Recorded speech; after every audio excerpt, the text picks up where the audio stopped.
the Governor of Akwa Ibom State,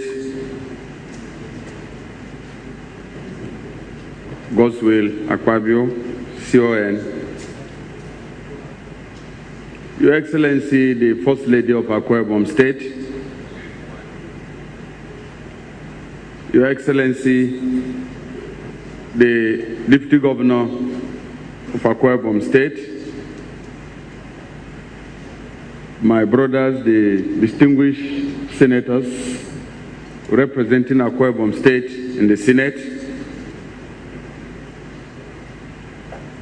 members of House of Representatives representing Akwa Ibom State in the House of Representatives,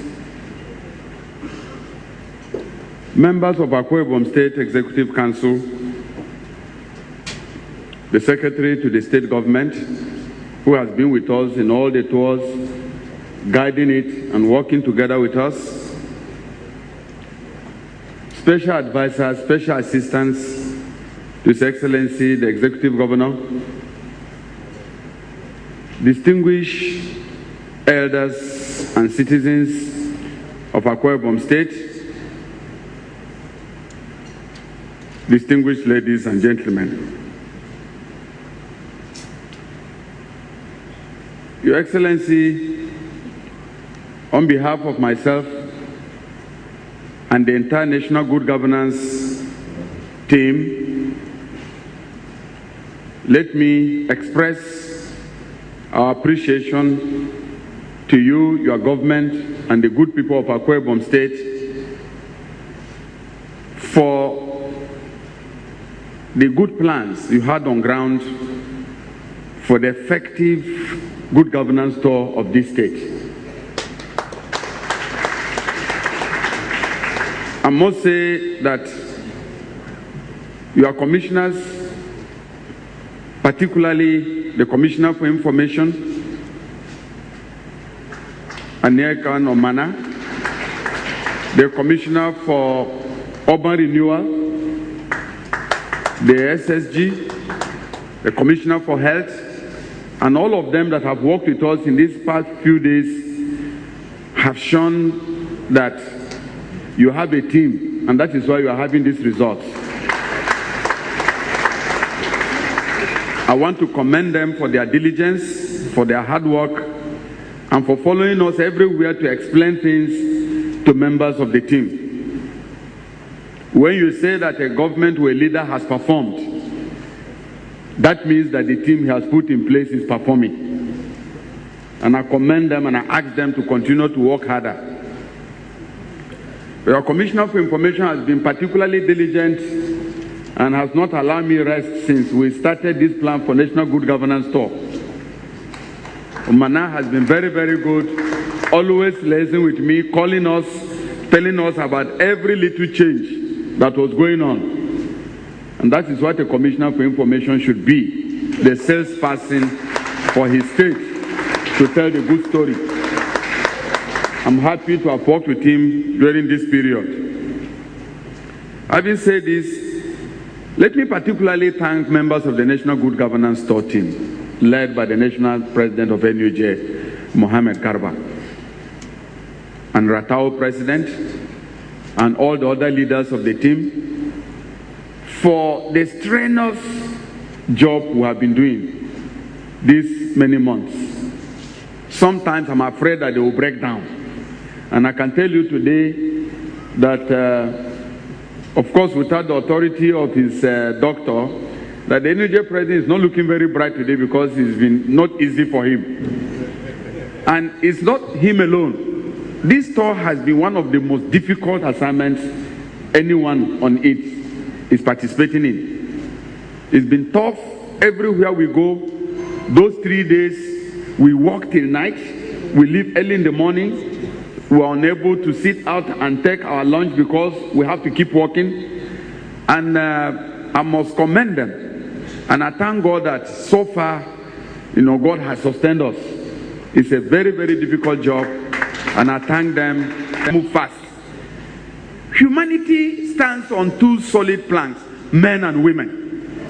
Therefore, it is important that if we are to move forward with vigor, it is important to open space for women. That is exactly what the president is doing. So the president has taken what President Obasanjo did by appointing key women in key positions to a great height now. Today, all the major sectors of the Nigerian economy and social life are being run by women. Powerful ministers who are no longer symbolic representations. Economy, defense. Minister of Defense, for the first time, a woman managing the security of the nation. You know, you have the first oil minister since independence, a woman. The first minister of petroleum. You have education. You have water resources. You have housing. You have the environment. Now, these are key areas in government. Today, women are taking the lead to provide leadership. So what the president is telling Nigerians is that in every part of this country, you have competent women that can provide leadership. Let me therefore congratulate Nigerian women because the women have been performing. We work with them in cabinet and we're seeing the results. The economy is growing fastest in Africa and it is being managed by a woman. And God also gave the president the good fortune that in his own time, because of his love for women advancement, today the Chief Justice of Nigeria, for the first time in the history of our country, was sworn in. And today, when we are beginning to see the analysis in Akwa Ibom, it appears to me that Governor Akpabio and the president have a secret pact about women empowerment. And I think this is good for them. It's good for the country. And I'm calling on all other leaders in Nigeria. Open the door. Let our women show what they can do. Now, when you talk of governance, we're also saying that this program could not have been possible if the president didn't want it. The president wants transparency. He is confident about what he's doing. And you can see that in Akwa Ibom State today, the president floated the distribution of books to all public primary schools in Nigeria. This has not taken place for a long time. We take it for granted. In many public schools in Nigeria, children don't have books to read before now. Now the president, a teacher, a scholar, has decided that, look, if we are going to fix public education, one weak area is the area of learning materials. So through the universal basic education, the president has now ordered the distribution of all the basic textbooks to every primary school pupil in Nigeria. This is very significant. And this is going to now provide the opportunity for our children to learn the way we used to learn in the 60s and the 70s. Whenever you went to a public school, there are always the basic text. This is what the federal government is doing. Now, again in education, yesterday we went to the University of Uyo. We saw projects. It's not as if there were no projects. We saw ETF projects in the permanent site. We saw PTDF projects. We saw NDDC projects. We also saw projects that are being executed through the federal line budget in the new permanent site of University of Uyo. There are quite a number of projects, including administrative building, including a new faculty building of the School of Postgraduate Studies. Now, those projects show increase in funding for education. In recent years, go to every university in Nigeria. You will see that we are getting more funding from ATF, PTDF, and other structures. Now, the problem with University of Uyo that we discussed yesterday was that even when you have resources, we need aesthetics, we need good planning, we need good finishing, we need an environment that will be pleasant to the eye. It's not about money alone, it's about diligent planning and supervision of projects. And when we went to the University Teaching Hospital, we saw quite a new environment, different environment. If you go to University of Uyo Teaching Hospital today, they confess to us that in the last 3 years, they have had significant expansion. projects by the federal government, projects by the state government. The dialysis center, for example, by the state government, and some roads, both in the university and in the teaching hospital, also done by the state government. But when you go to the university teaching hospital, you see that there is not only progress, but there is an environment that is healing, that will give you, any patient, any scholar, respect for the environment, and it will promote learning, and it will promote healing for patients.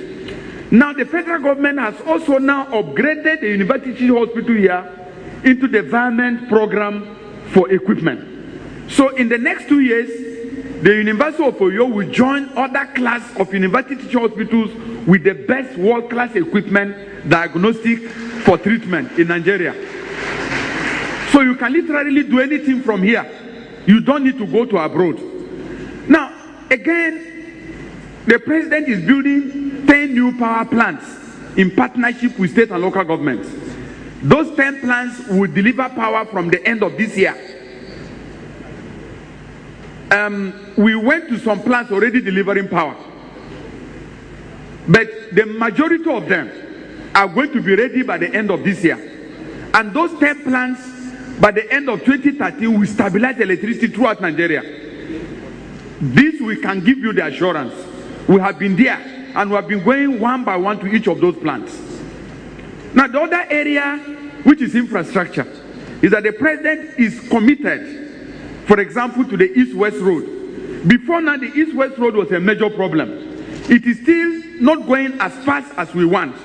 But I can tell you that East-West Road is now on the Shopee program, and more funding is going there. As I visited it today, I went there when I was in Rivers, and also went there when I was in Bayelsa and Delta State. There are sections of the road that are going slowly. For example, the section here that is being handled by Gito. We went there and we saw them. Yes, they're working faster than in the past, but we told them we need to see more speed on that road. It's very, very important for the federal government. The East-West Road is a strategic road, and I believe the Minister of Niger Delta has been coming to that road on a daily basis. We need progress there. Also, the section handled by Setraco from Bayelsa to Delta is also moving, but not with the speed we want. And we have discussed with the contractors, and more funding is coming in, and I believe that between now and next year, we expect that road, by the grace of God, to be delivered. The section by RCC is very, very good. Very clear and neat work has been done there. So our duty is to continue to monitor this. That's the purpose of the Good Governance Talk. As we continue to monitor and see what they are doing, the pace of work will increase and the quality of work will be better. Because without monitoring and supervision, you cannot guarantee any project. So that is why we embark on the Good Governance Talk. Now, here, let me say that we have seen Akwa Ibom intervene in some federal roads. I want to commend the governor for this. And this intervention has not been with too much clamor. The particular road I want to mention is the federal road leading from here to Ekpene and Aba. Now, that road is being dualized. Now, it is being dualized on a new plane of PPP. And I believe that this will be the model for interventions in the future. When we were going through that road, the SSG told me that he just came in from, I think, Malaysia. And he saw that Malaysia has strong arrows all over the country. And he asked, how are these roads being delivered? And he discovered that most of those roads are not being delivered through government budget. They are being delivered by the private sector through PPP. There is no way you can deliver on roads in a big country like Nigeria today through a line budget. What is happening in India, what is happening in Malaysia and several other countries is that government engages the private sector, they construct first-class roads, they toll those roads and raise their money and maintain those roads. And I believe that Nigeria is such a big economy that when we succeed on the Aba-Uyo road, and I believe we will succeed, then most other interventions that are coming up will be self-sustaining. So even some federal roads that we are doing now, Our hope in the future is that when we complete them, maintenance will be handed over to first-class companies that will keep those roads going. What we are doing at the federal level now is to return the railways. Because if you don't return the railways, no road you construct in Nigeria will last. That is the truth. We can't have a country where everything moves on roads. Every heavy equipment in this country is moving on road because the railways were completely destroyed. Thank God the president has revived the railways from the southwest to the north. We are now reviving them from the south-south to the northeast. By the end of this year, the trains will move from Port Harcourt to Maiduguri. Now, once we achieve this, it will relieve the roads for proper management. And this is what the president is doing, prioritizing and delivering on those projects. Now, I believe that the synergy between state and federal government is what this national good governance is all about. The federal government does not rival states. The federal government is a service provider in every federation. What the federal government does is to provide policy in partnership with federated units for the advancement of the nation. So the strength of the federated units is the strength of that country and the federal government. Now we have come to Akwa Ibom State on this tour, and I want to make comments on what we have seen in addition to what has been said. When we started this good governance tour, everywhere you go in Nigeria, nothing is working. Democracy is not working, or some parties were not delivering. We started this tour because all the governors gave us support, and the committee was chaired by your governor that screened the final program of this good governance tour. I want to thank him for making this possible. Now, what have we seen in Akwa Ibom State? What we have seen in Akwa Ibom State has already been made known by members of the team. I will simply make some concluding remarks. The first remark is that the Akwa Ibom State we used to know in the 80s and 90s is now completely different from what we used to see. And I am happy as a Nigerian to deliver for history, for legacy. You will drive the system. And what I have seen your governor do is that he is in a hurry to develop his state, and he's looking at history. And because of this, he has driven himself in the last 6 years to change the story of the people of Akwa Ibom. We want to congratulate you for what you have done. Yesterday, when we were standing at the flyover, I made a speech there. I said, if you stood there and you see the 3 flyovers and the beautiful environment and the street lights in Oyo, anybody visiting here cannot but acknowledge that things are happening in Nigeria. Things are happening in Nigeria. Our country is developing. We don't need to be negative about it. We are too negative. We are only looking at things that do not work. We should look at things that do not work and look at things that work, so that we have a balanced view of life and project an image for the transformation of our country. Now, the roads that we have seen in Akwa Ibom are comparable to the roads you will see anywhere in Abuja, anywhere you will see. Properly built roads. Those roads will last quite a long time. But the story of Akwa Ibom is not those roads.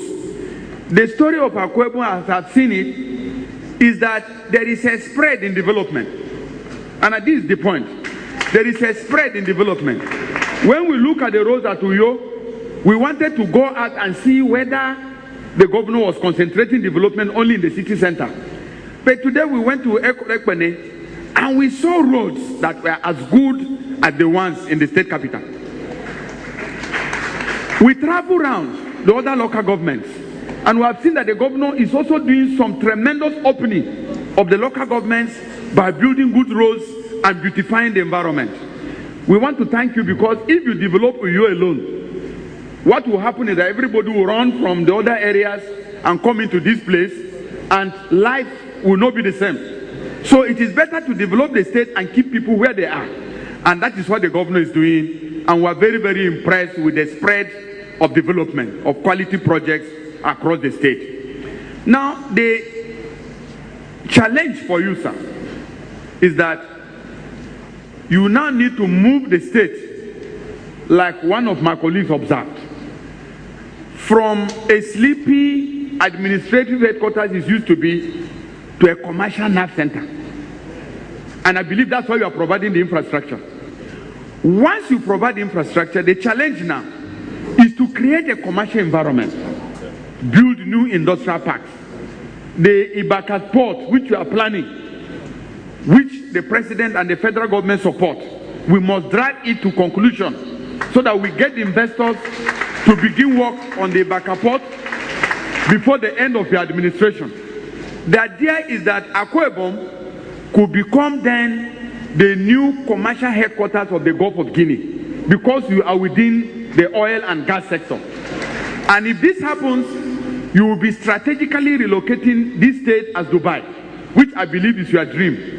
With the airport, with the seaport that we are planning, with the roads, with the infrastructure, the new electricity plant, I believe this state can overtake some of the commercial centers of this country in the nearest future. And that is what we want. That is what we want. So I will say that we have seen a state that is working, a government that is working, and a happy people. That is the point. And a happy people. I will say that we didn't visit agricultural projects. I wish we did, but I would like more emphasis on it.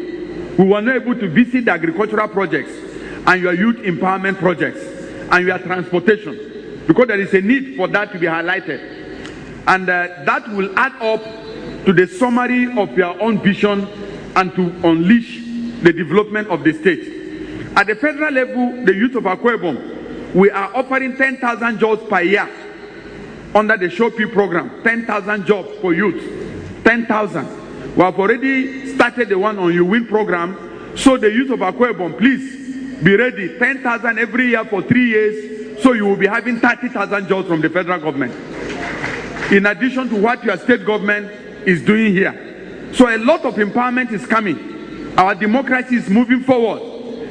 I will call on all other states who are doubtful of this talk, this good governance talk. What are they afraid of? Are you afraid of Nigerian journalists and civil society organizations who are going around to assess the level of development and open new vistas in participatory democracy? This is what the talk is all about. To engage people, to see things, and point out things that need to be worked on. I will make an appeal on behalf of a small secondary school here about the side. When we were going yesterday on this road you built, I can't remember the name of the point now, but one of the longest roads that takes off here to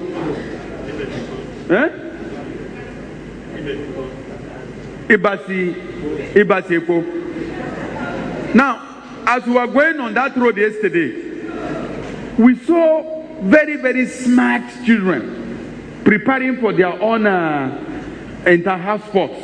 They were so neatly dressed and confident that when we were going, I said, are these students from private schools? They said, no, they were all public school pupils. So when we were turning back, we met them by the gate of their school.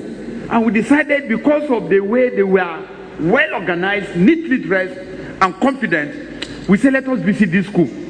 So we visited the school, impromptu. We saw a well-disciplined and orderly school, and the children, the headmaster and everybody, they were very, very happy to receive us. And the students spoke confidently, which is the future generation of the state. And also said their school was free, and the principal said they received money every term to run the school. And so no fees are charged, everything was free, and the students were very, very confident and bright. Now, it shows that you are putting your investment in the right place.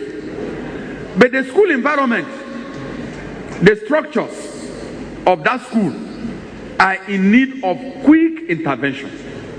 When we went there, unfortunately for them, there was a thunderstorm that blew off some of their roofs. And also, the school is in the next line of intervention. We were told that you are doing intervention in all the schools. So when we saw the school, the people were saying, look, when will this intervention reach our school? I said, well, we are here now. The intervention, by the grace of God, will reach your school. But when we went to the other schools, we now saw what you are doing around the state. And we are convinced that the new schools are looking quite different, comprehensively reconstructed. Any investment in education can never be too much. You must continue to emphasize education, education, education, education. Thank you. God bless Akwa Ibom State. The governance team is visiting your state presently, and you are welcoming them to good governance in Akwa Ibom State. In addition to slogans talking about uncommon transformation and revolution going on in your state, what do you mean by this good governance, uncommon transformation and revolution going on in Akwa Ibom State? Is it a revolution or transformation where the proletariat are taking over governance or what? Please explain. This is coming. Is it a revolution or transformation where the masses, the proletariat, are taking over governance or what? Please explain. And this question is coming from one Udo Basi from Abak.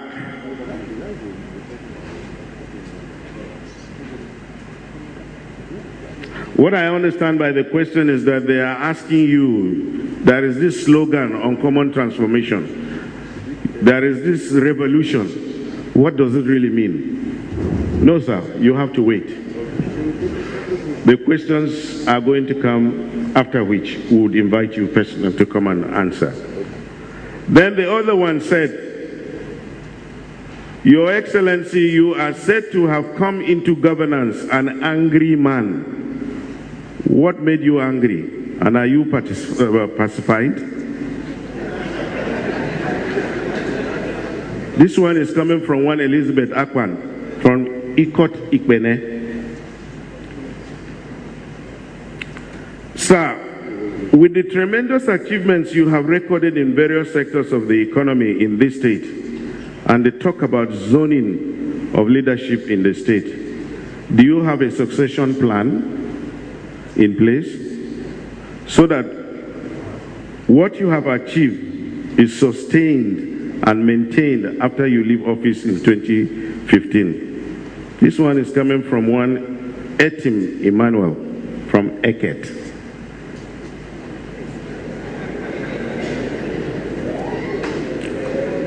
Another one says, Governor, what are you doing in terms of human capital development for the people of Akwa Ibom State, considering the fact that lots of your sons and daughters end up in cities as house help? This one is coming from Iniobong Peter from Uyo. Well, if not lie, Governor go talk now. Abi? Sir, why are you intervening on federal roads in this state? Is that your business? And will federal government refund the state money used for rehabilitation of these roads to us? Please tell the Honorable Minister of Information, Mr. Labaram Maku, to forward your request for refund. This one is from one Mr. Umana from Itu. Then there is still this one that says, Governor, when you came on board, one of the promises you made to the people of Akwa Ibom State in the 2012 budget is the industrialization of the state. Sir, have you really been able to live up to your promise in the industrialization of Akwa Ibom State? This one is coming from Christopher Ikong from Insit Ibom. Then there is this one that said, Akpabio opposes creation of new states because they are unnecessary. Also another one says, Akwa Ibom royal fathers reject creation of proposed oil river state. Sir, why are you taking such a stand? Considering the fact that Akwa Ibom is a new state created out of Cross River State, and is enjoying the benefit of liberation from Cross River State, and also enjoying development that come with the creation of new state. This one is coming from one Idoko Christopher from Otuko in Benue State.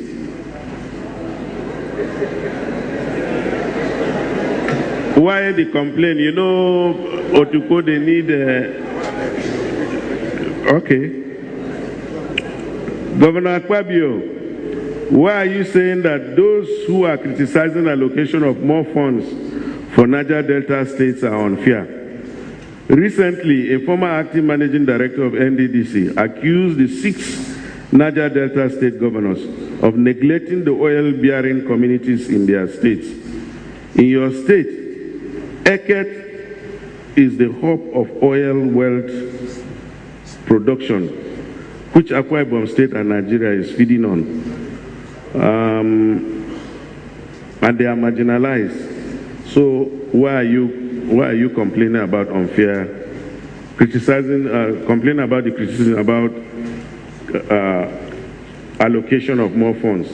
This one is coming from one Bala Umar from Kaduna.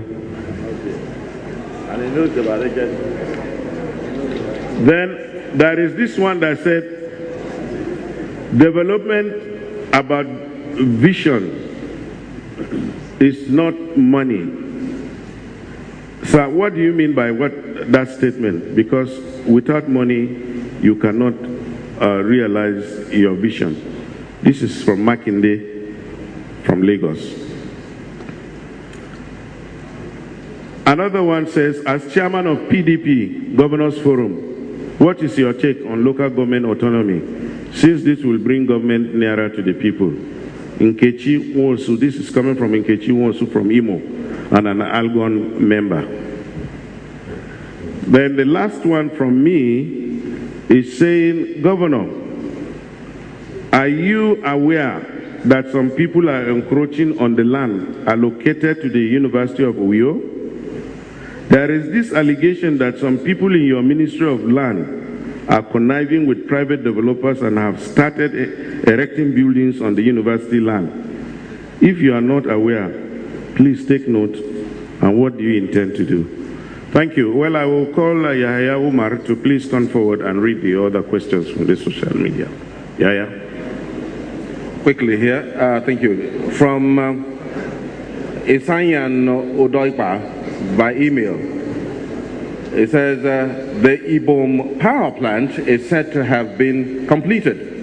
Why is the state, especially Uyo, still suffering from epileptic power supply? This one is from Alfred Umor, also via email. I'm well aware of the good developmental projects, aka the uncommon transformation of the Godswill Akpabio administration. He has done very well, but I wish to ask him, what have the people of Ikono Ini federal constituency done to him, or is the area not part of Akwa Ibom State, that there is no single development project done by the administration in the area since 2007. Please, we need good and new roads like the Uyos and the Ikots, good schools and infrastructures like the Etinans and Ekets. The Ikono Ini federal constituency need to also witness the uncommon transformation touch of our visionary leader and amiable statesman, the governor, whom we are well pleased. This one is from Mokobio at yahoo.com. Sir, is there any plan by your administration to expand Ibom Plaza? Because I believe that the reason why there is too much traffic hold up at Ikotakbene Oron Road, Abak Road, is still not clear to me. The Nigerian Prison Service barracks in Uyo is an eyesore. Please, Honorable Minister, bring this to the notice of the President. From Ugoke Kelvin Abuchi. Okay. From Imefion in Uyo, what is the government doing about the unemployment of youths of Akwa Ibom State in the maritime sector? We need help. Hi, please, from Sam FEII. I want to thank our governor, His Excellency, Chief Godswill Obot Akpabio, for all the new structures put in place for the people of Ikot-Ekpene and Akwa Ibom at large. I say bravo to you, sir. Let me use this opportunity to call on the state government to please say something about the road that leads to Ini, local government area, because it is cutting bigger, and soon there will be no road to drive on. Please help us. Please help me. This one is from Kenny Udom. Please help me ask our amiable governor why bursary for the last 2 years have not been paid to students in the various institutions of the country.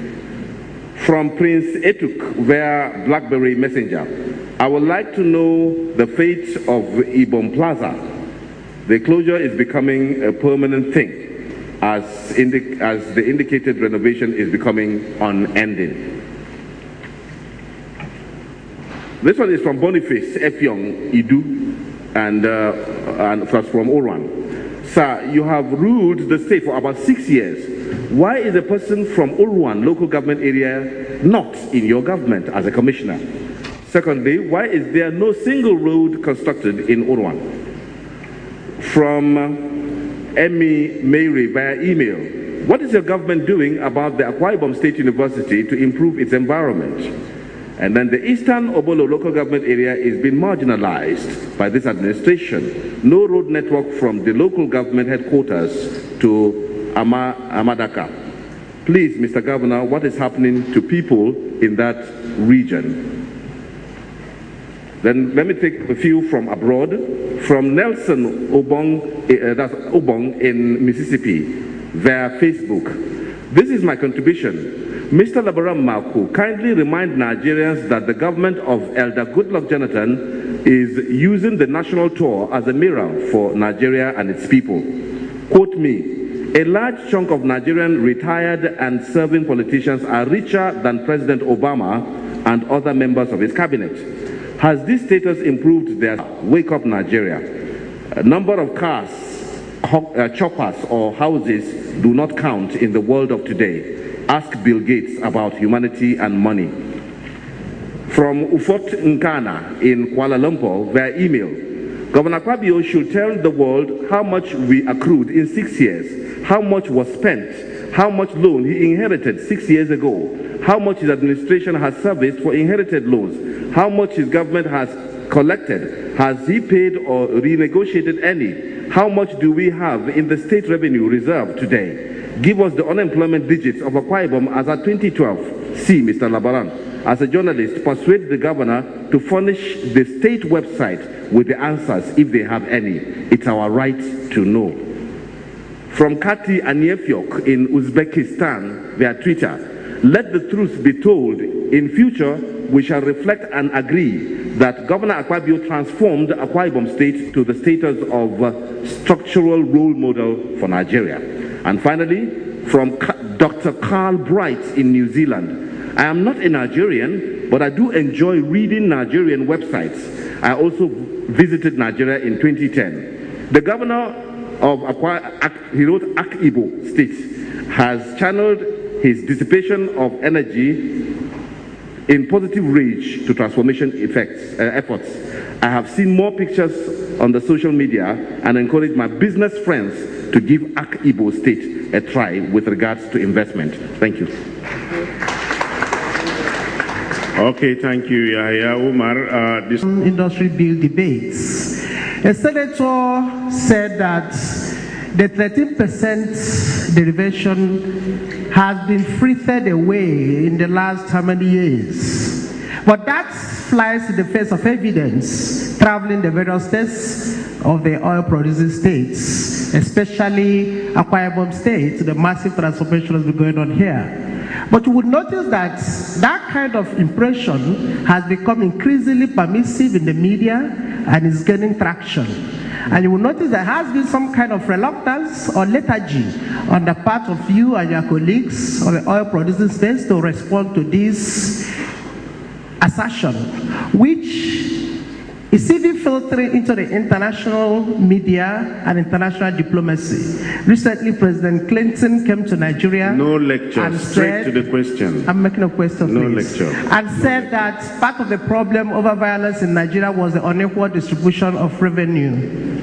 Your Excellency, my question is this. Why is it that the governors of the oil-producing states are not defending themselves and their people as resolutely as they should? Okay, thank you. Thank you very much, sir. Thank you. Of information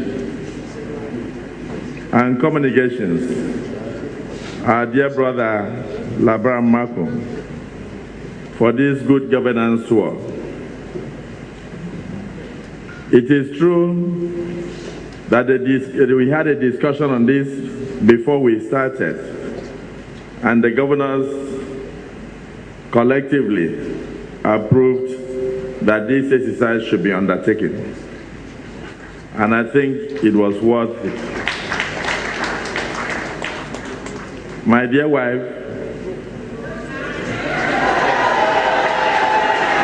Mrs. Ekaite Unama Gospel Akpabio, the Deputy Governor and the 45%, Mrs. Valerie Ebe, distinguished senators of the Federal Republic led by Senator Aloy Shisetu, of course, my dear brother, the minister, let me respect all protocols and once again welcome the entire good governance team. Thank you for being with us in the last 48 hours and welcome my dear women who have turned up in large numbers. Honourable Minister, you have not given me the opportunity of saying anything.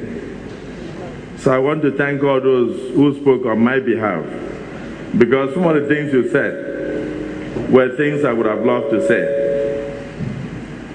It's not possible for a government to do everything, but at least the government can lay the basic foundation based on available resources. And when I was sitting down and listening to some of the questions that could come sometimes from somebody who will call himself Chris Akpan, writing all the way from Venezuela, and then I will be asking, and sometimes you see Gumwok, Haruna, asking questions about marginalization of Eket, and I wonder how Gumwok, Haruna knows about Eket. So you could see that it is good that the social media is functioning and the questions are well crafted by the opposition and sent to us here. What you have just witnessed, even from the questions, you said I should not be angry, so I'm not going to be angry with the questions. But I will answer the question from the answer or from the speech of the Pronaco, the young friend that came from Pronaco, Mr. Okuniyi. He said that he wants to apologize to me, that he was one of those who used to criticize me a lot, and that he issued a lot of letters of, I don't want to use the word condemnation and all that. And when he was saying it, I was just admiring him. It takes a man of integrity to admit the truth. Today, through the good governance tour, I have made a new friend. I'm now a friend of Pronaco because he stood here and commended the efforts I've made in the last 6 years. So I want to thank you for your truthfulness. I think you should take a bow. I think you should take a bow. I actually saw some of the things you wrote were so terrible. Sometimes I used to wonder, I said, is he writing about me? When you call an elected governor a kidnapper, and he kidnaps teachers, he kidnaps primary school children, and then sometimes they say, so what is the governor kidnapping for? They say he wants to get money for re-election. So the teacher will now, I'll kidnap the teacher, and Pronaco will condemn it. It will be on the internet. The man has done it again. And then if somebody's wife is kidnapped, they will say he's kidnapping so he can stop the husband from challenging him in the next election. Everything about kidnap and insecurity, as far as my state was concerned, was about the next election, Sometimes they will say the governor is impatient. He doesn't want anybody to contest against him. That's why, that's why he's kidnapping. So that I will kidnap everybody that would have voted for me. At the end, during the election, I will go with my wife, and then I'll vote for myself. And then INEC will declare me a winner. So I heard those things. Sometimes, as a father, and as somebody who has a family, I used to feel very sad. But that is one of the prices we have to pay for leadership.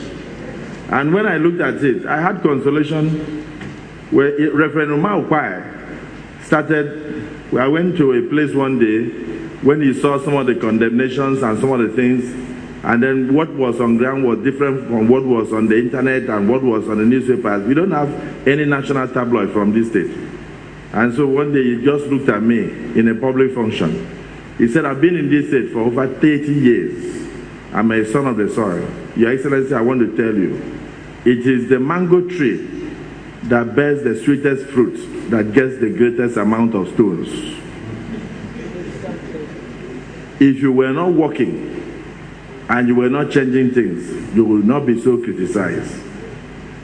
Even my dear President Goodluck Ebele Jonathan, was shocked when he made his first visit here, because that was not the story was told in the villa. He commissioned 17 projects in one day. In fact, I must thank him because he honored me.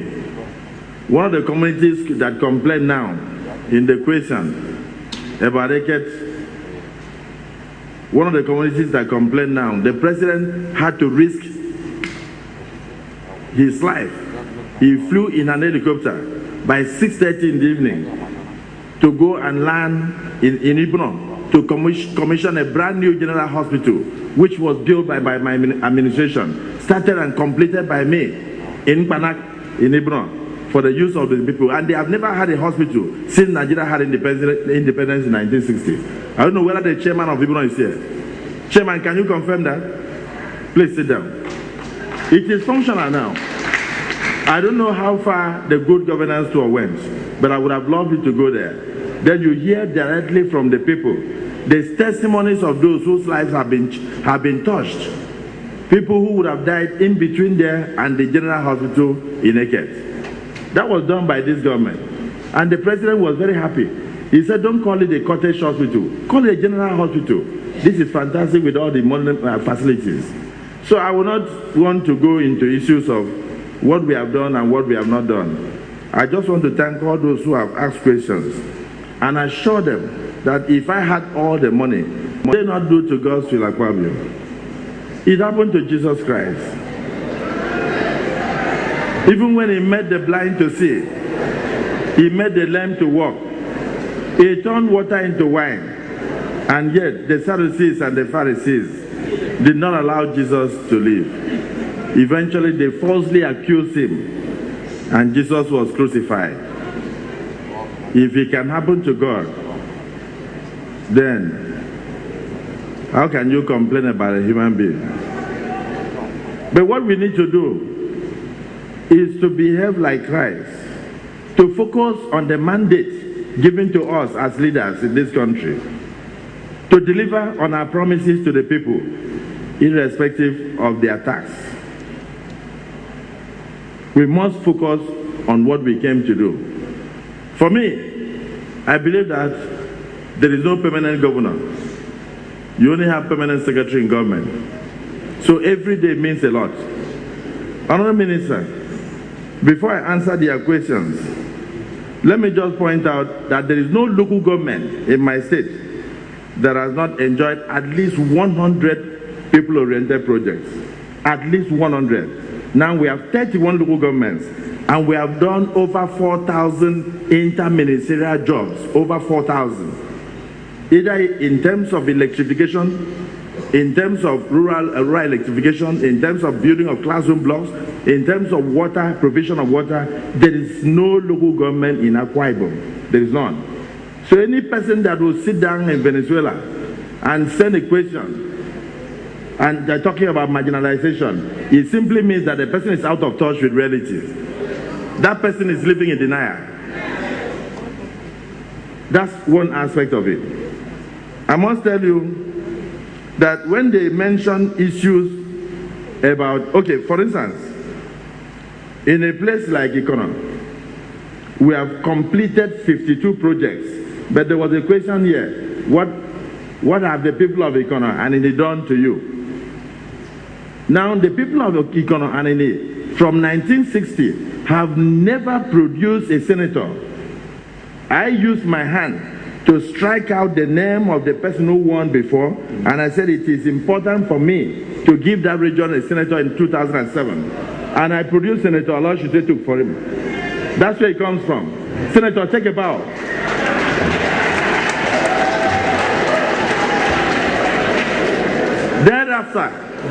Thereafter, in 2011, I stood behind him, and he was re-elected. The first man in my senatorial district ever to be re-elected to the Nigerian Senate is Senator Aloysius Otetugh. Am I right or wrong? That is the area they are talking about. So for one of the local governments, of course, Professor Iniudoka, is he here? He's on a second term. Stand up now, let them see you. He comes from there, he's in the Federal House. We've done at least 58 projects and commissioned them. In the local government, not less than 40 projects have been completed. What people may complain about could be that, yes, you haven't intervened so much in the roads. But the government had a policy. When we came, the roads in the urban areas were in very dilapidated state. So the first thing was, let us start first from the urban areas. Somebody could complain about Eket. In Eket, we did about 49 roads between 2007 and 2011. In a place like Uyo, we did up to 38 roads. In Ikorekpene, we did up to 27. In total, we did up to 300 urban roads alone. That was the policy of government. The second phase, we now started intervening. As I speak now, those two local governments somebody mentioned here, we have given contract to STEMCO, 4.8 billion in road construction in Ine, and 4.8 billion in road construction in Ikono. I don't know whether, Senator, I don't know whether you are aware. You are aware of it? That's the Senator's local government. So I'm starting from the aspect of, oh, what have the people done to you? I'm not that kind of governor. And then you may ask me, why are you overdeveloping Uyo, remodeling Uyo? Uyo is our capital. Even the good governance tour, look at where they ended. Is it not in Uyo? Okay, look at this all down. If I did not build this, where would we have had this meeting? We would have gone to go and stand in front of somewhere. You see, this is a modern hall with two undergrounds. After this, please go underground and relax. This is part of the dividends of democracy. Now, in terms of roads, we have done over 1,000 kilometers of roads, and we have done over 200 kilometers of federal roads. Our minister, the federal government is owing us over 130 billion in intervention on federal roads. And somebody asks, why are you concentrating on federal roads? Why are you intervening on federal roads? Well, the rest of Akwa Ibom can tell the truth. It was very difficult. My village, coincidentally, is on Ikorekpene Bank Road, which is part of the federal road that comes from Omahia. For 29 years, I had no road to my village. I used to park my car in Ikorekpene, and if the Okada man does not know you, he will not give you a ride to go home. So when and most of the accidents that happened on those roads, I don't think there was any federal staff that died on that road. Most of them were Akwa Ibom people. Then between here and E2, on your way to Calabar, on this Ekritam road, passing through Senator Onyeti Okon's place. Nobody could pass there. Itam Junction was flooded for 25 years. Today you go there, you see flyovers and fountains. And then last Christmas, you had over 500 people, even by 1 a.m., taking pictures. I don't know whether you enjoy the change. So, if you are getting angry with me that I have given a road to Senator Onyeti Okon, is he here? Senator Onyeti Okon, don't you think you have the best road in Nigeria? Thank you. If you are angry with me that I intervened on that road that goes to Calabar, 39 kilometers, complete with street lights, and if you are coming in from Calabar, once you branch, it's as if you are going towards heaven. If you are angry that I did that, and you want to say it's federal road, is it not required for people that pass there on a daily basis? Our people pass there every day. So for the good governance tour, you came to see good governance, and I'm sure you have seen enough, but you haven't seen anything yet. I wish you had time, Honourable Minister, to go down, because when you were talking, I noticed let me tell you something. It is not good to do this tour and come to your Kwaibom and do it for 3 days. It took me 6 years. You should at least have stayed for a month. Because when you were talking, somebody mentioned something about agriculture. I was smiling. Our women are so happy because even last year alone, we intervened by producing over, my wife, how many billions did you share to your women? How many billions?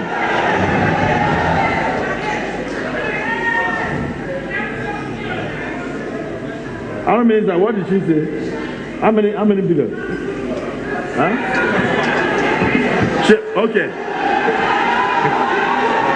For the women, good governance tour. Now listen to this.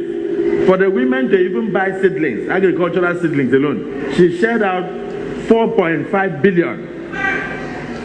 And we have not. I don't want to talk about the ones we have spent on unemployed youth. We give them 500,000 naira each after training them.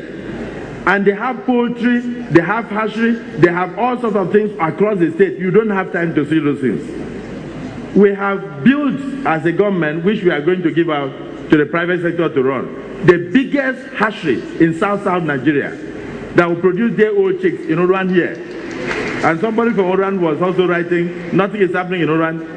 Oran, the person that wrote, nothing is happening in Oran. Oran is also one of the local governments in the state that enjoys the housing project. We have just built 500 units of houses in Oran. Honourable Minister, did you see? That is the one that somebody said, why you have not done anything for Oran, and he was calling from Egypt. Was it Egypt or where?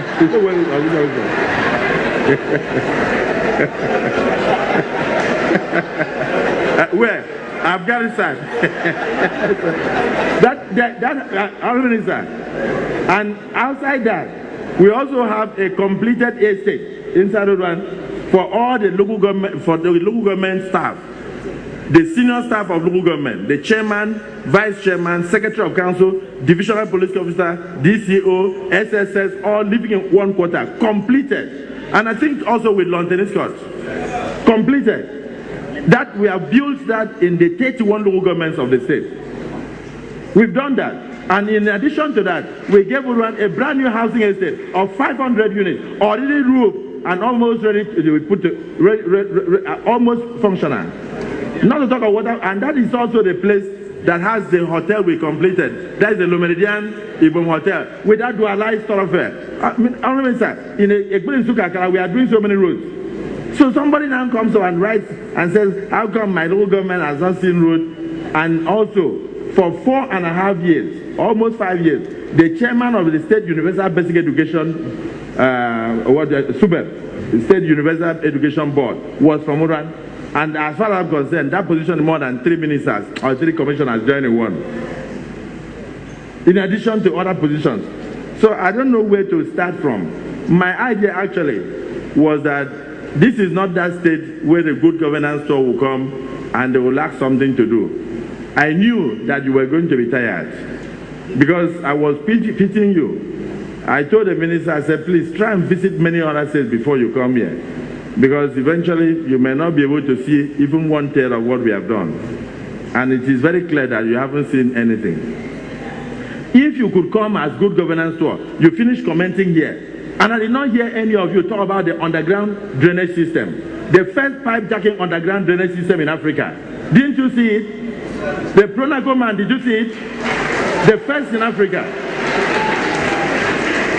It is a unique technology that from one location, pipes are going around the town, gigantic pipes, almost 40 feet below the ground.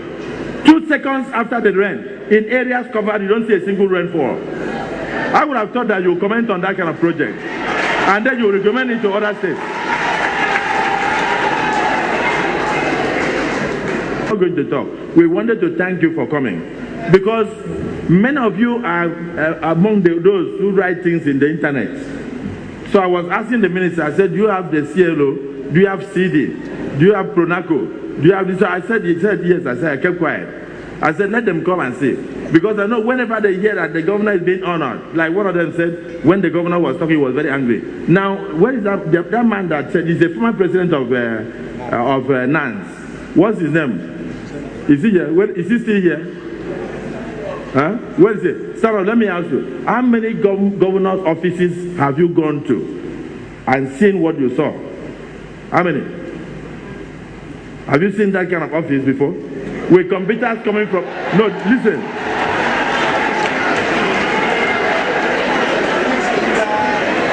No, let me tell him.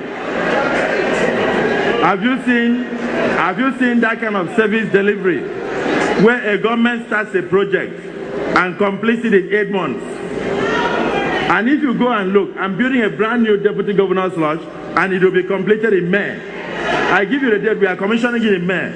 You have a brand new governor's lodge, you have a brand new governor's office, you have a brand new governor's banquet hall, you have 11 brand new guest houses, you have a deputy governor's lodge coming, you have over 2,000 units of houses. How many places have you gone to and seen those things?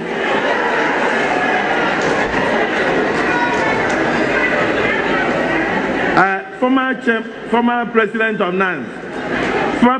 NANS, when I was trying to address you, I just did a trick. I pressed a button and the computers came in between your legs and you jumped up. How many places have you jumped up like that?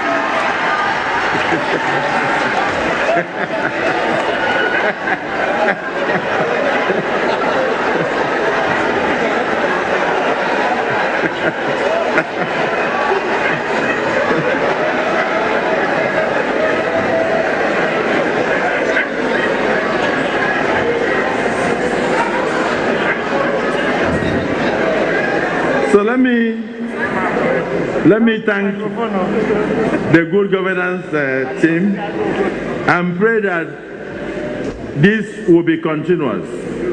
It must continue. You shouldn't end in just this one visit. Please try and come again. The reason why I was very eager to see you come here is that I knew that some of you have never been to Akwa Ibom, but many of you write a lot about Akwa Ibom. And how do you write about Akwa Ibom? You pick up what my people bring, they will circulate letters to the editor. The same human being will use different names. He can use up to 100 names. I know a man who wrote 64-page petition to Obama against me. He wrote petition to Obama. He attached names of people who died, including my grandmother, and said it is a gospel like Babio that masterminded the killing. And many of them who were writing were looking for 2011. After 2011, have you heard any story again? You've not. This is one of the most peaceful states in Nigeria. Our people are peace-loving. Our people are not kidnappers. And sometimes when you have problems, if your neighboring state has insecurity, it will, of course, dovetail because you have cross-border crimes. So what we need to do as leaders is to be our brothers' keepers. We must collectively put our hands together to ensure that everywhere in Nigeria is safe. There is no way you can have famine in the neighboring country and it will not affect Nigeria because people will cross over here to look for food to eat. In the same way, if you have insecurity or if you have some militancy or otherwise in the neighboring state, it will definitely cross over into your state. It does not mean that your people are kidnappers. I don't want to mention a state, but I know a state that has so much kidnapping that the moment the federal government moved in with security services and then the federal government was able to solve the problem, automatically we also had peace. The second in command of the Abia State kidnappers, Osisi Kanku, was arrested in Akwa Ibom. He killed a driver of Ibom Power and collected his vehicle. And when the security services arrested, we did not even know he was the second in command of the Abia State kidnapping syndicate at that time. But what would my people write on the internet? The governor has done it again. This was the only state in 2011, 2010, where every single crime was governor. The reason was because they had nothing to fault the government. Everybody wanted to be governor, but yet they didn't have anything to fault the governor. You don't change a performing team. If you have a governor who is doing so well, yes, if you have a governor who is doing so well, so how do you change him? You have to rubbish him. And the opposition believed then that you have to put Gota on his back so that before he turns around to remove it, your election is over. Of course, when they could not succeed, they brought violence. Nobody has talked about it. I still have evidence. Over 300 Keke Napep, over 200 brand new cars bought for mass transit were destroyed. If you have time, they are there in front of that secretariat. We have not removed them. We are keeping them for future Akwa Ibom children so that they will know that whoever wants to be a leader should abhor violence and that our people cannot vote violent people into power. Authority comes from God. If God does not give you, no matter how violent you are, you cannot get it.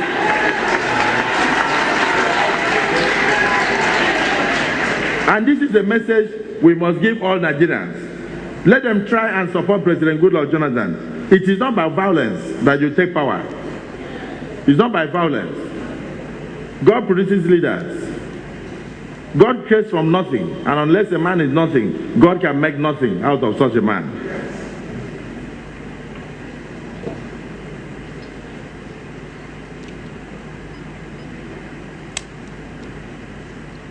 So I must say that I thank all of you, and especially the members of the National Assembly, led by Senator Aloysius Zeto.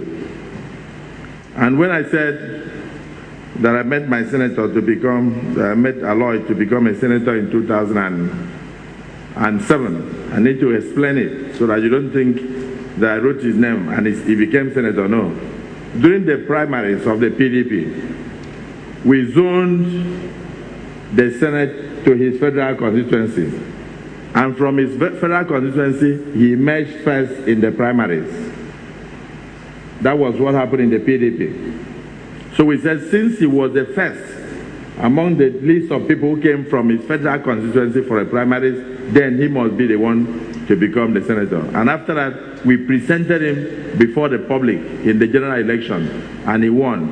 And in 2011, with my support, he had the highest votes in the entire country. Senator, am I right? You scored the highest number of votes scored by any. I hope they respect you in the National Assembly. They should, because he had the highest number of votes by any senator in the whole National Assembly. He scored the highest number of votes by any senator. And I'm very proud of what they are doing. When you go to the Senate and the National Assembly, my people are doing well, from Senator Itaina. And then even when he became the chairman of the pension probe committee, I knew that he would be the only one that would do that job with integrity and come out. No weapon fashioned against your name shall prosper. Because one thing that Akwa Ibom has is integrity. So I want to thank you people for supporting Mr. President and for what you are doing. Just keep up, because if you can't be a good leader unless you're a good follower. You can't be a good leader unless you're a good follower. The president of NUJ, you forgot to mention that even the NUJ had seen the good works here. It is you that should have explained to that person who questioned me about uncommon transformation, not me. Because you know why it is uncommon. You've been visiting Akwa Ibom before. That was why the NUJ gave me an award. That was why I became some man of the year. That is why I have PhDs and doctorate degrees from various universities. That is why I was recognized with Lifetime African Achievement Award. That is why I was recognized by the United States Congress and given congressional commendation and recognition. Why do we call it uncommon transformation? And I will tell you the story. The story of uncommon transformation in Akwa Ibom is the story of 1 kilometer of road which was named after the first cardinal in West Africa, Cardinal Ekanem of the Catholic Church. But that road was forgotten by government after government. And for 39 years, nobody could pass from one end to the other, but just 1 kilometer. So the owners of the stretches of the road went back and acquired their places and started planting things. Some people had plantain on their section, others had cassava. And nobody knew that it was a road. But when you go there, you will see signboard, Cardinal Ekanem Road, and it passes through the headquarters of the Catholic Diocese of Ikot-Ekpene local government. When I came in 2007, we sent bulldozers into that 1 kilometer of road. And we were shocked that within 1 year, not only did we asphalt the road, we also put street light. The Catholic Church did a high mass with 168 priests before we commissioned that road. And so they said this was a miracle worker and uncommon transformation. Uncommon transformation in the sense that Senator Itaena, who is sitting here, comes from an area that had never seen that road in Ibiono until I became a governor. And so when I did the Nodo of Seikarama Road, the chairman of the local government is there. Stand up, stand up. Yes. Yes. Ekpo is the chairman of the local government. When we did that road for them, they wept. Uncommon transformation because a place like Etimekpo local government in Akwa Ibom was unaccessible since 1970. The Belly Bridge they had collapsed. And you have to pass through Abia State, pass through Ikot-Ekpene to be able to access the rest of Akwa Ibom. A man who was carrying his child to school just 20 minutes away attempted to cross the Belly Bridge, and the child out of fear fell into the water and drowned. He brought out the 7-year-old child and kept the child on his legs and wept for 4 hours and said, "What will I tell my wife when I get home?" I went there for campaign. The deputy speaker is here from that community. Commissioner for housing, is that not your local government? I went there for campaign. I'm telling the good governance tour, the origin of government transformation. Senator Nyetokun, you said Senator Asinkanga, you went with me. We could not get out of that local government from 6 o'clock up to 1 a.m. because there was no road. This administration intervened. They say it's part of the federal road that crosses into Abia State. We finished 56 kilometers.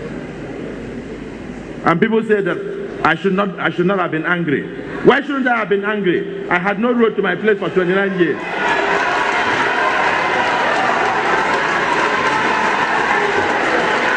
Why shouldn't I have been angry? For all of you members of the Good Governance Tour, you need to be angry with the situation of things for you to change your community.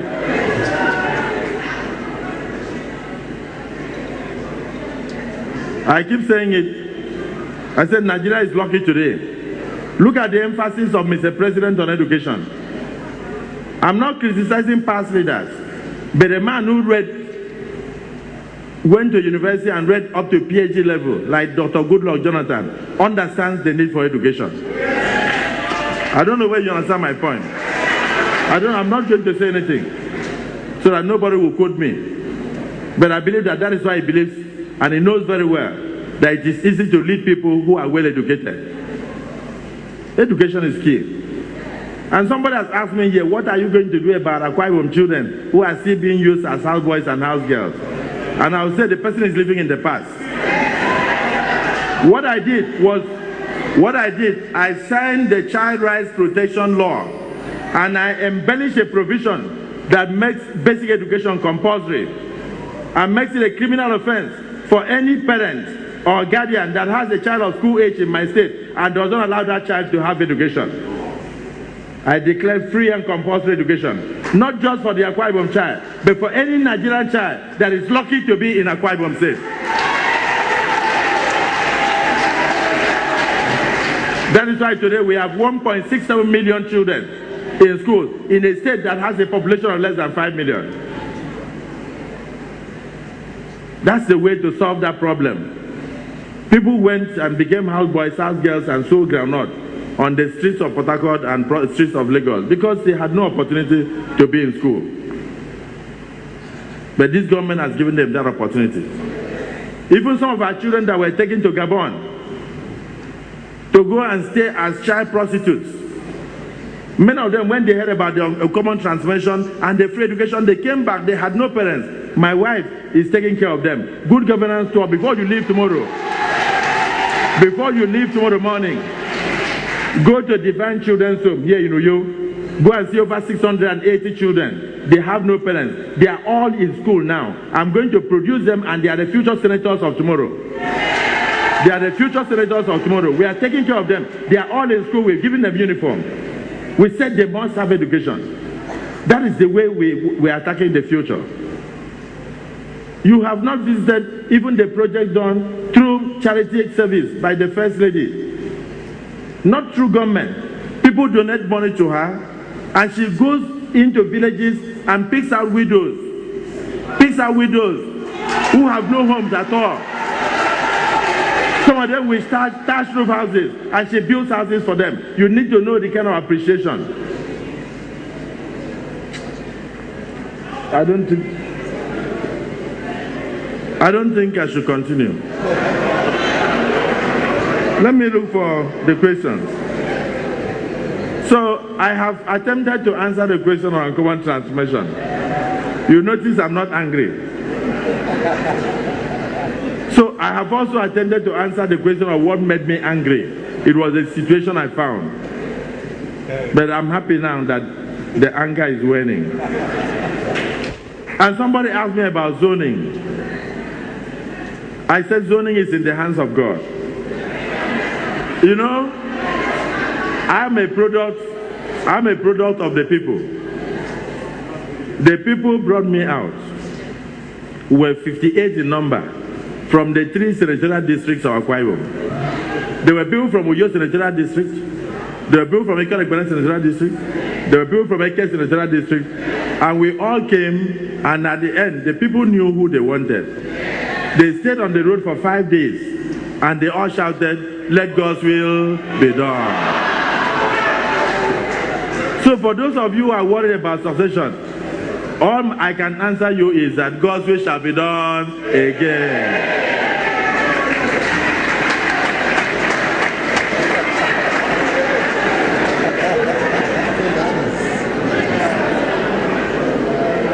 So God's will shall be done again. Industrialization. We are working very hard to bring industries to the state. One of the things we are doing is that we are attempting to partner with the private sector to build industrial clusters. But even at that, we have also, through Equipop, encouraged some private individuals who have already opened small factories here and there. We want to see whether we can have at least one small factory or one small industry per local government. I just mentioned to you that we have completed with the private sector a gas processing plant in Esreket, and we did 69 kilometers of gas pipeline to supply to Ibom Power Aluminium Smelter Company, and it's also going to supply to the NIPP in Calabar. Our people are being employed there. We have a very robust plan to bring up Ibaka Industrial City, not just the deep sea port alone. And we are on a road show as I speak with you.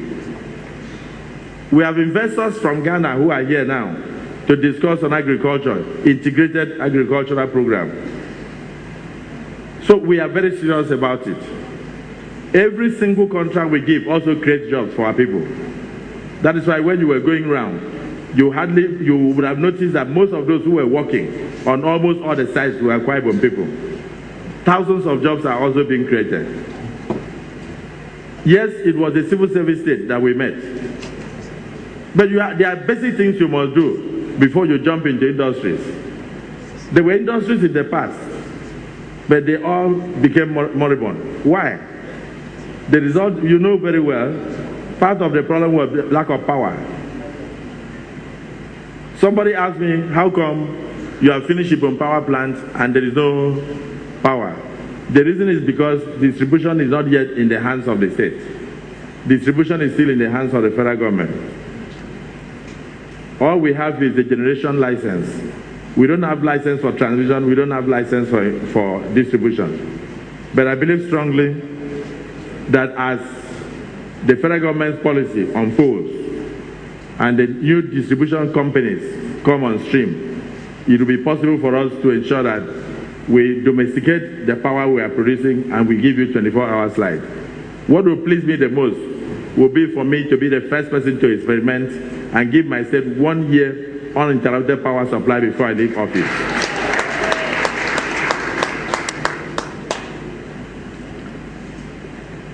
And somebody said that I was opposing state creation. No. All I said, we should know, is that even with 36 states, we have a situation whereby some states may not be as viable as others. In a federation, normally, you allow everybody to grow at his own pace. What was happening in Nigeria in the past was that some sections attempted to press others down permanently. In the process, we all stayed down. And that is the reason why I'm trying to allow my women to rise. Because if you press women, if you attempt to press women down, you have to stay down. If you press somebody down, you stay down. So when we had independence and when we came back from the war, policies were made in order to ensure that certain sections were pressed. I always tell you, I said, if we wanted to have real, true reconciliation, there was really no point not starting flyovers in Enugu and Akwa Ibom, because these were the areas that the bombs exploded most. We shouldn't have started flyovers in Lagos. Reconstruction should have started from here. But I used to sleep in primary school buildings for over 5 to 7 years because there was no single building and there was no road. Not to talk of education. Many people my age could not make it beyond secondary school level because they didn't have, some could not even go to secondary school because they did not have 10 naira. After primary school, they became welders. So I'm just privileged to stand in front of you. That was a lot of this area. Of course, we had parents who had money, but who had houses. The houses were declared abandoned properties. And so even you look at your father's house, you cannot enter.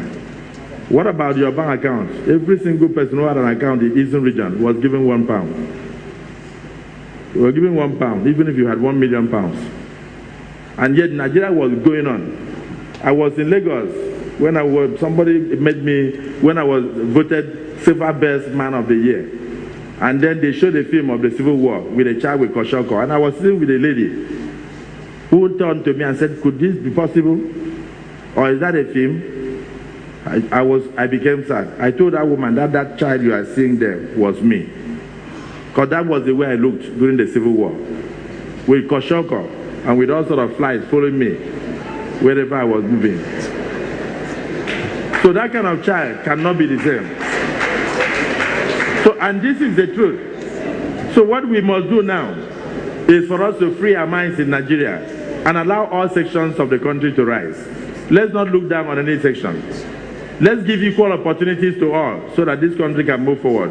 And that is why I appeal to all Nigerians. Give an opportunity, since you have now shown that Nigeria can work and you have elected the first minority as president, support that person to succeed. If Goodluck Jonathan succeeds, Nigeria has succeeded. Do not try to sabotage Goodluck Jonathan and explode bombs everywhere, do this and do that because it's Goodluck Jonathan. Otherwise, what goes round comes round.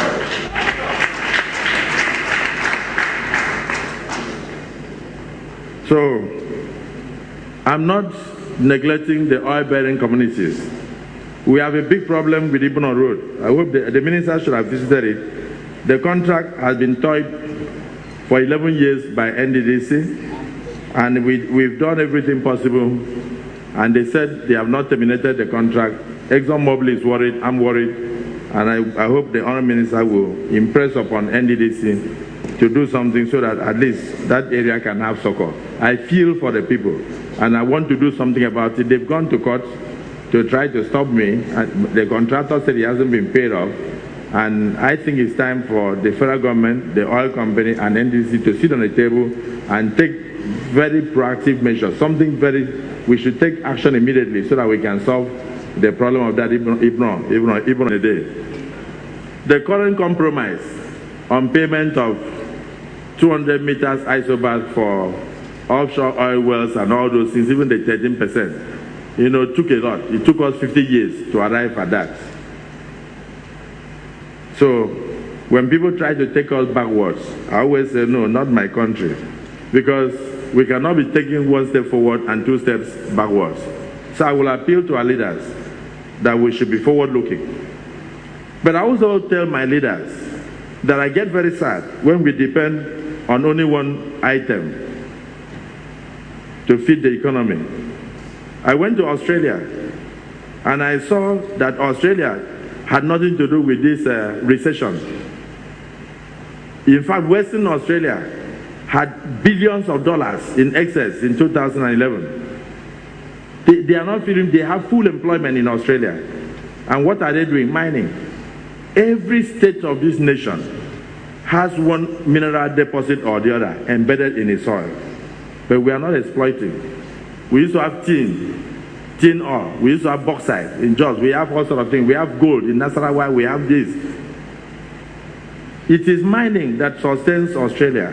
But we are not exploiting, we are not exploring all those things. We depend on crude oil alone. And we want to say that we are a rich nation. We are not a rich nation. Because if Kuwait is rich vis-a-vis the oil production and the population. If Libya is rich, Libya produces more than Nigeria, and the population is not more than 4 million. The entire United Arab Emirates, the population is not more than 2.5 million. And they produce maybe 5 to 7 times what we are producing. You cannot produce 2.4 million barrels and feed 160 million people. Another person produces 5 million barrels and feeds only 1.2 million people. You cannot be the same. Therefore, we must look for alternative sources of generating revenue. Every soil in Nigeria has one mineral deposit or the other embedded in it. So we shouldn't be talking about derivation. But if derivation is good, we should even increase it to encourage others to explore their own. And I refer you to the book written by Russell Cornwell called Acres of Diamond. Acres of Diamond is the story of Ali Harvard. Ali Harvard was a man who sold his land and went in search of gold. He traversed the length and breadth of Asia, and out of frustration, 7 years later, he committed suicide off the coast of Barcelona. But when he left his land that he sold, gold was discovered there. And today, the greatest gold mine in Asia is located on Ali Harvard's property. So that thing we are looking for in Niger Delta may be embedded in Kano. May the Lord take you back safely in Jesus' name.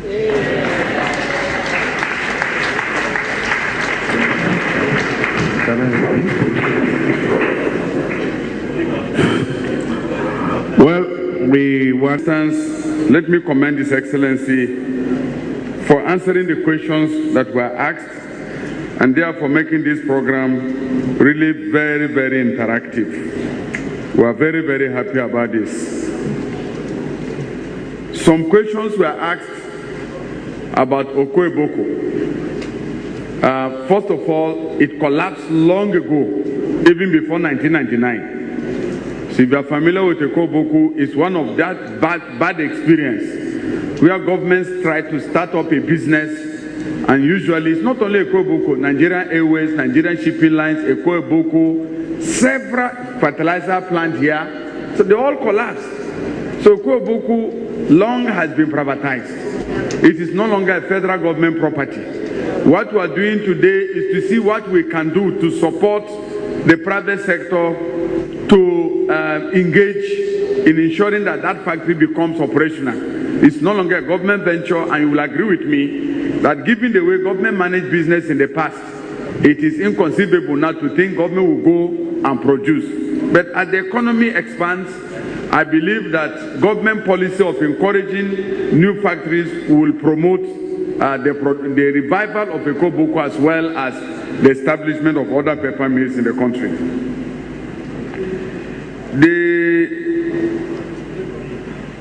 Questions were asked about Ebono Road.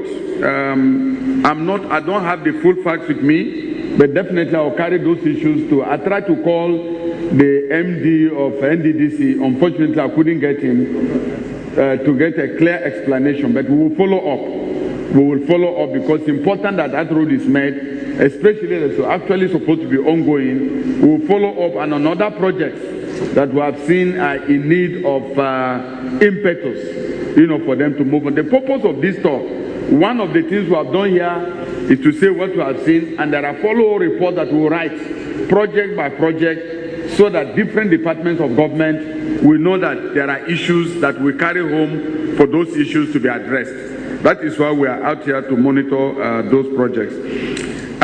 Somebody asked a question about partial subsidy withdrawal, and that the government made promises. Yes, those promises are still being kept. I can assure you that our refineries, a lot of work is being done to revive them, but like we have made the case clear, so long as you have this subsidy that does not work, you won't have functional refineries, because all over the world, refineries are driven by the private sector. So today, the problem we're having is that the private sector cannot invest because we have an artificial problem. In fact, part of the problem now is that after the protest, government gives subsidy, which dealers receive, and they are not selling fuel at subsidized price. That is the problem we're having, and so it is round tripping. You collect subsidy from government, you go to the filling station, only few are selling at government approved price of 97 naira. So the Nigerian people are losing all around while the downstream sector is stagnant. I believe with time, our democracy will mature enough for us to implement those policies so that we can have a very effective downstream sector that will refine oil for domestic consumption and export and employ hundreds of thousands of Nigerians and increase the value of oil to our nation. I will want to stop here because honestly, time is long gone. On the prisons, let me say I was there, and those of you who came were because I was inside. Don't make statements that you have not verified. And I want to assure you that the prisons authorities have sufficient information about it. You will need more research, because the natural thing is that you see somebody, he will tell you a story. But there are stories behind those stories. So please don't come to the press and make conclusions. The prisoners spoke to me about facilities. Some of them will intervene there. We saw the prison that the Akwa Ibom state government built, very great prison. And they spoke about facilities which we say we will address. But legal issues are better left to those who have the details of the case. In terms of clemency, it's a routine thing. Governors give clemency, which is the prerogative of mercy, to prisoners. But it is on a case-by-case basis. And I believe that the duty here is to ensure that the prisons are well maintained and that prisoners live a decent life. And when they leave prison, they will be responsible and citizens who have been reformed. That is the purpose of what we are doing there. Let me thank Nigerians for their interest in the good governance talk. Really very, very interesting. Look at the exchange that has taken place here. And we cannot just run down our country. Nigeria can do better, and we will do better, because there are many programs on ground to get things better. But the truth of the matter is that a lot of positive stories are around, and we are having a legacy that is consolidating our democracy. What I say about power does not contradict Mr. President. I have Mr. President's statement here in writing. What he said is that power has improved, but it is an ongoing work. As I'm talking to you, power is better than it used to be 2 years ago. But the truth is, we are talking about power that will be stable. That is why we are building the new power plants. And some are already generating power, 10 of them. Some are already generating power. The rest will generate power between now and end of the year. And when that happens, the improvement you are witnessing now will be far more stable than what you are witnessing today. That is the point I'm making. So I want to thank you for your attention, the people of Akwa Ibom, and particularly congratulate the governor for a good job being done here. And I also want to say that it's a legacy story for our democracy. I thank you, and God bless us all.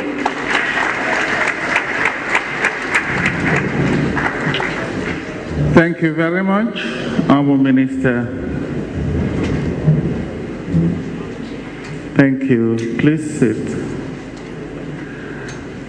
I have been directed to announce that after our meetings of representatives, members of EXCO, Akwa Ibom State, the permanent secretaries and heads of external ministerial departments, chairmen of boards and commissions, local government chairmen, and the personal aides will move to the lodge.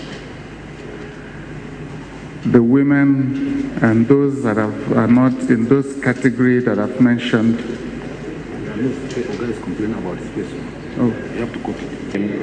ربنا آتنا في الدنيا حسنة وفي الآخرة حسنة وقنا عذاب النار سبحان ربك رب العزة عما يصفون والسلام على المرسلين والحمد لله رب العالمين. May the Almighty keep Nigeria peaceful and progressive forever and ever.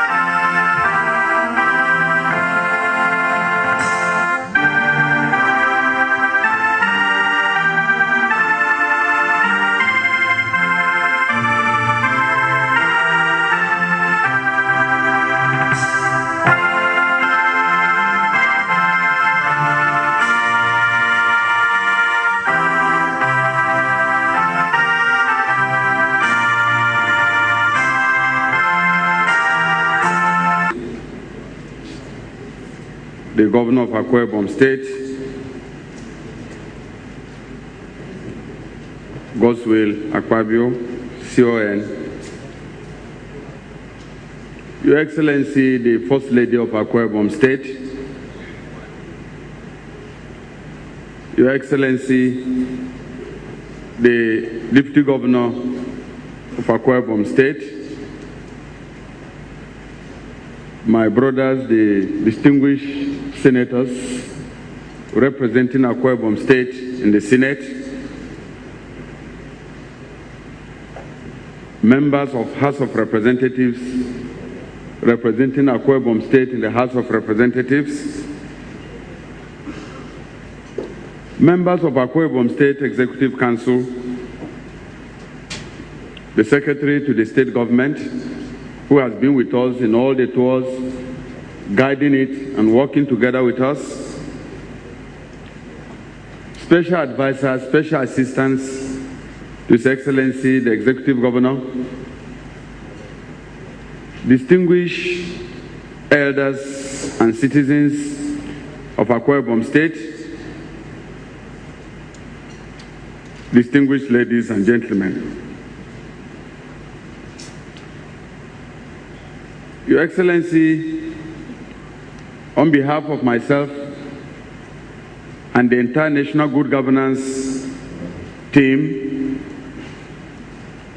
let me express our appreciation to you, your government, and the good people of Akwa Ibom State for the good plans you had on ground for the effective good governance tour of this state. I must say that your commissioners, particularly the Commissioner for Information, Anieka Nomana, the Commissioner for Urban Renewal, the SSG, the Commissioner for Health, and all of them that have worked with us in these past few days have shown that you have a team, and that is why you are having these results. I want to commend them for their diligence, for their hard work, and for following us everywhere to explain things to members of the team. When you say that a government or a leader has performed, that means that the team he has put in place is performing. And I commend them and I ask them to continue to work harder. Your Commissioner for Information has been particularly diligent and has not allowed me rest since we started this plan for National Good Governance Tour. Umana has been very, very good, always liaising with me, calling us, telling us about every little change that was going on. And that is what a Commissioner for Information should be. the salesperson for his state to tell the good story. I'm happy to have worked with him during this period. Having said this, let me particularly thank members of the National Good Governance Store team, led by the National President of NUJ, Mohammed Garba, and Ratao President, and all the other leaders of the team, for the strenuous job we have been doing these many months. Sometimes I'm afraid that they will break down. And I can tell you today that, of course, without the authority of his doctor, that the NUJ president is not looking very bright today because it's been not easy for him. And it's not him alone. This tour has been one of the most difficult assignments anyone on it is participating in.